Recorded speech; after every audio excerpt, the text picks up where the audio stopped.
Welcome back. I spoke with Republican presidential frontrunner Donald Trump last hour about the ongoing feud he's engaged in with Senator Ted Cruz. Here's what he said. Ted Cruz he's got a mental problem. Ted Cruz is a liar. He's got a problem, but he's a liar. I've never seen anybody to that extent.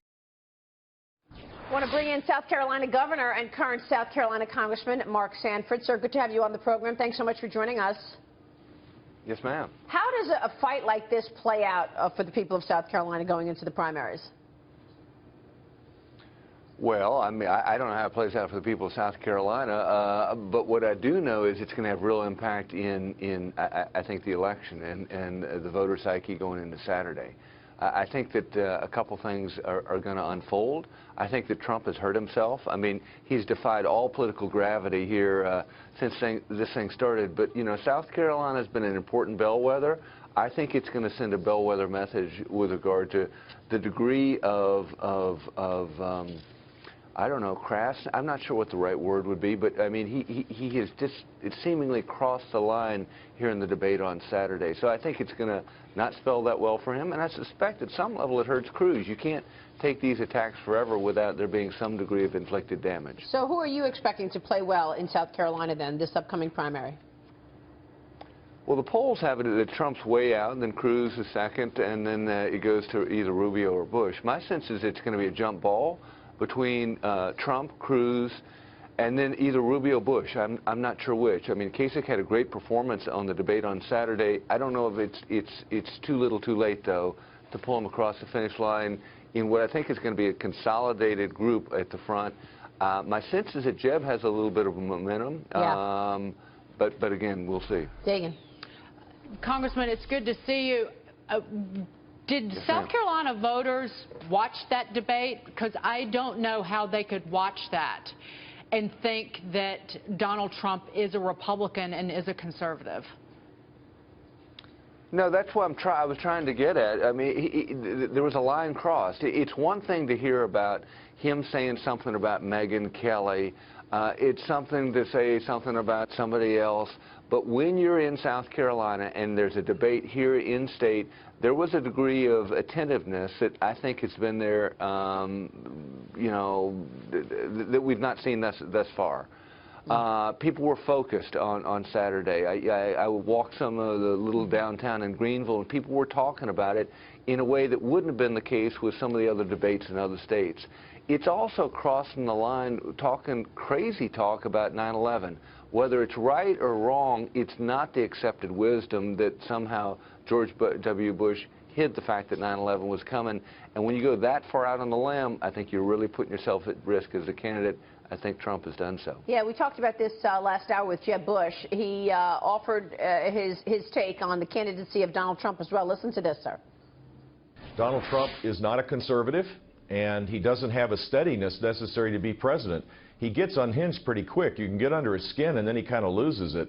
Sounded more like Michael Moore last Saturday than a candidate for the Republican nomination. And that is the criticism, right, Congressman? The fact that, you know, he's using some talking points from perhaps right out of MoveOn org, you know, MoveOn.org, which of course is incredibly liberal. That's why he said the weapons of mass destruction comment. Do you think this is being felt persistent in South Carolina or no? Again, we'll find out come Saturday. But what I think it's a mistake to attack him based on the notion of he's not conservative. I mean, that's kind of long established. I was talking to a group down at Sun City, which is a big retirement community down in the southeast corner of South Carolina, a couple weeks back.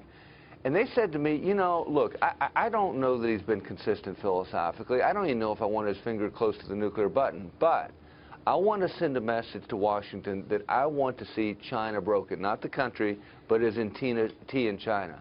And I think you'll send that message. And it's not an illogical choice given the degree of frustration that's out there. What people have said to me is, wait, you know, you said it's going to get better after Republicans took the House. Then you said it's going to get better after Republicans took the Senate.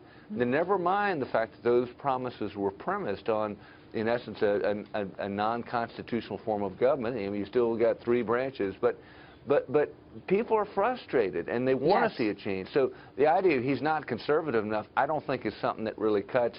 But when he goes as far as he went on Saturday, I think he can do real damage to himself, which I believe he did. Yeah, Lenore Hawkins, how do you see it? Congressman, do you think there's a way that the Republicans can do, the other candidates can do a better job of helping to highlight these things, like you mentioned, when he goes so far? I mean, earlier when he was speaking with Maria, he talked about how the post 9/11 going into Iraq was the greatest mistake ever made, not just the greatest mistake this country has ever made, but the greatest mistake in all of history. I mean, that kind of hyperbole, I would think, opens up the door. Do you think that they're not taking advantage of such what we might call faux pas? Yeah, I said to somebody the other day, I said, look, if I was running against him, I'd put 1,000 gross rating points, which is a lot of TV advertising, up with Trump in his own words. And then I'd put another 1,000 points up, and then I'd put another 1,000 points up. It seems that that's what's happening here in the last couple of hours, within the last 24 hours. Cruz has put up an ad with Trump in his own words. I think that you're going to see different candidates exploit some of what he has said. I think the biggest thing for Trump to watch out for is getting away from what's brought him to the table. And I think that there is a wave of economic populism, a wave of economic angst that's real and palpable. I mean, people are genuinely worried about what comes next in the economy for themselves and for those that they love. And I think that's been the sweet spot of the Trump candidacy. That wave of economic populism has been the jet fuel between, I mean, not only the Trump campaign, but frankly the Sanders campaign on the left. Right. If he stays there, he's at a good spot. When he starts talking about 9/11 and stuff on that front and spend a lot of time over there, I think, again, he is hurting himself. All right, we'll see about that. Congressman, good to see you. Thanks so much. My pleasure. We'll Take see care. you soon, sir.